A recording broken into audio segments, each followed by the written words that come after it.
Berengaria, known as the only queen to have never set foot in her own country, was the daughter of a king of Navarre of Spain and wife of Richard the Lionheart of England. Now, Richard is famous for having spent only 6 months of his 10-year reign in the country, but she wipes the floor with him. She is known as the only queen in the world, potentially, to have never set foot in the country that she was a queen of. Chroniclers of the time are generally positive about her. William of Newburgh describes her as a virgin, famous for her beauty and prudence. Ambrose talks about her being wise and beautiful and noted for her nobility.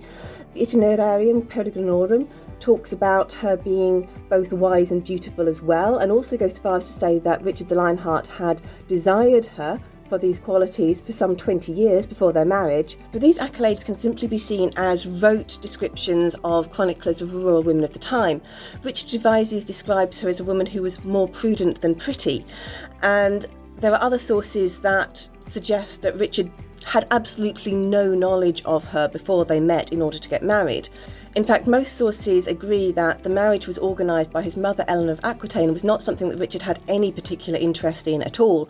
It was simply making sure that he was married before going on crusade, an exercise that naturally had an awful lot of risks associated with it and increased the chances that he might provide a royal heir. In the event that was not to be, although they did spend some time together, first in the early part of the crusade and then later in France, they don't appear to have spent a lot of time in each other's company. Some people argue that they never actually consummated their marriage, and they were certainly childless.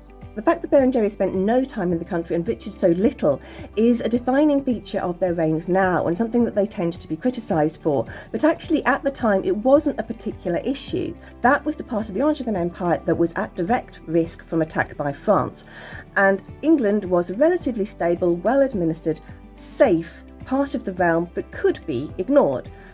Their presence in France was correct by the standards of the time. It just does leave us with this really interesting quirk of history that we have a queen who was never here.